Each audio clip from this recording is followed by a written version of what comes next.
Breaking inside MNK's 22 grounds of appeal, the loophole they missed.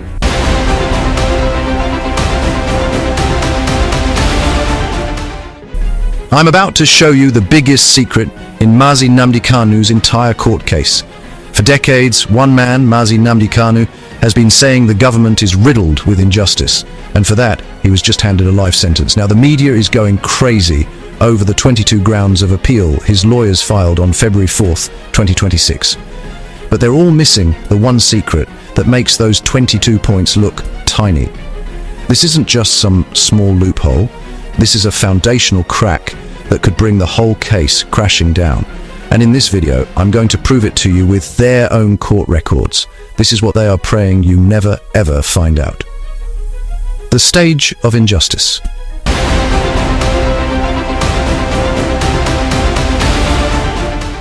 First, to understand how insane this is, you have to know the backstory. Mazi Nnamdi Kanu is the leader of the indigenous people of Biafra, or Ipob, a peaceful movement he started to fight for self-determination. His nightmare started way back in October 2015, when he was arrested for things he said on the radio. Courts ordered his release, but he was held anyway. He finally got bail, but then, in September 2017, the military literally invaded his home in an event called Operation Python Dance 2. A court later said it looked like they were trying to kill him, so he had to flee the country. Then, in June 2021, it got crazier. He was abducted from Kenya, completely illegally, and flown back to Nigeria. They added even more charges, and on November 20th, 2025, they convicted him on 7 counts, sentencing him to life in prison. The judge even said he was showing mercy by not ordering the death penalty. They wanted to silence him forever, but they made one colossal mistake: the 22 distractions.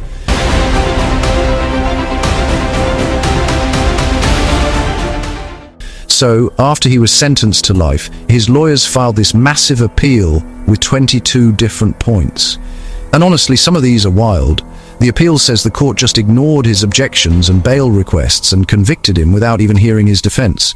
It also points out that a higher court had already declared the entire case against him a nullity. And get this, they convicted him using a law that doesn't even exist anymore. They used the Terrorism Prevention Act of 2013, which was already replaced by a 2022 version. Imagine being jailed for life based on a deleted law. These 22 reasons are insane, but they are a distraction. They want you looking at these 22 things so you don't see the one secret that destroys their entire case. The revelation, the foundational loophole.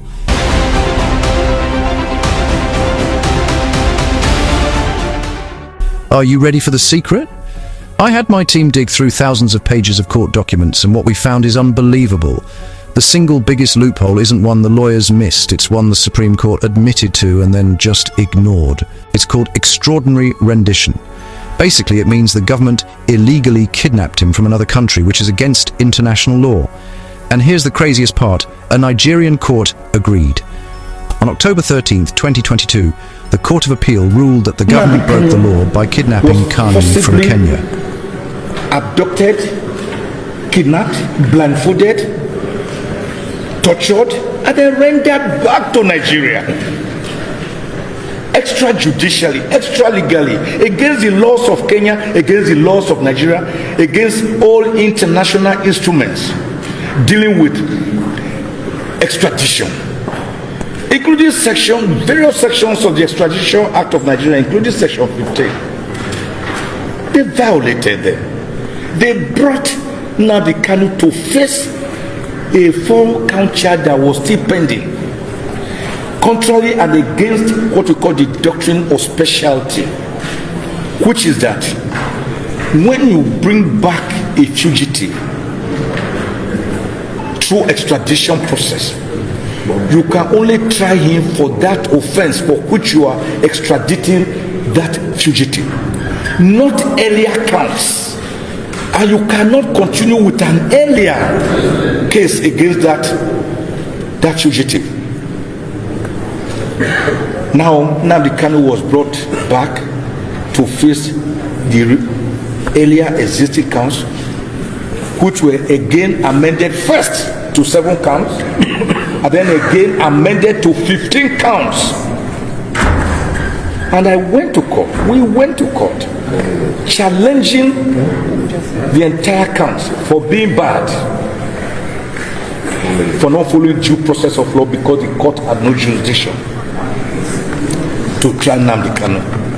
The lower court agreed with us, struck out 8 of the 15 counts, but retained 7. It is those 7 that we appealed against to this Court of Appeal. And today, the Court of Appeal agreed with us, and in very strong words, from Justice Adefope Okoje, who read the lead judgment, to the presiding justice of the Court of Appeal here, Justice Jumai Sankey, who wrote a very lengthy contributory judgment, but agreeing to the Honorable Justice Ebiowe Nikitopi, who wrote a concurring and agreeable judgment.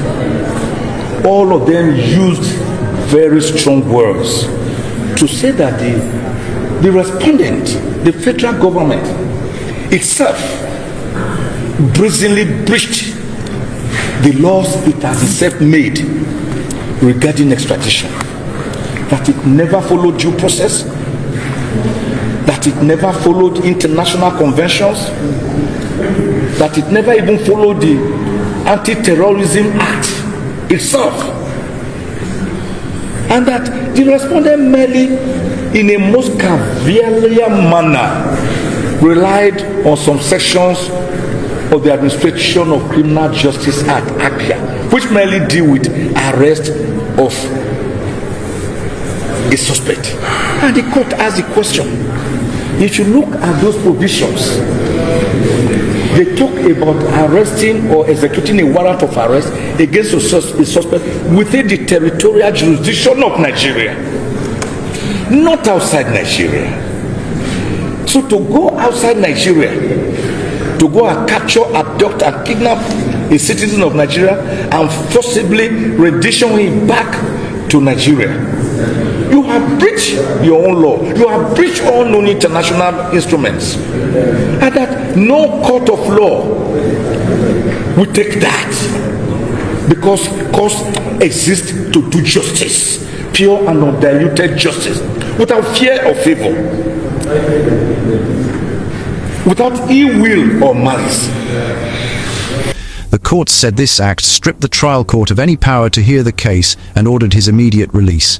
The case was over, but the government ran to the Supreme Court, and what they did next is shocking. On December 15th, 2023, the Supreme Court admitted the government acted illegally, but said it didn't matter. They said because the trial hadn't finished, it could just keep going. I am not making this up. One of Kanu's lawyers called the decision logically absurd and constitutionally dangerous. The highest court in the land just said, yeah, we broke the law to get him here, but we're going to try him anyway. This is the secret. This is insane. If you think this is crazy, smash that like button so more people see this. YouTube will not want you to see this video, so it is up to you. Subscribe right now because we are dropping more secrets they don't want you to know. Every single share helps expose this. The so what? The collapse of the entire case.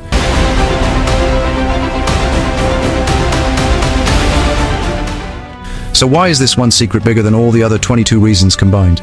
Think of it like this. If a tree is poisoned, would you eat an apple from it? No. The kidnapping was the poisonous tree.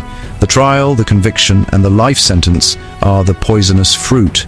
The 22 appeal points are about sick branches, but the kidnapping is the poison in the root. The Court of Appeal saw the tree was poisoned and said so. The Supreme Court saw it was poisoned and basically ordered everyone to eat the fruit and pretend it's fine.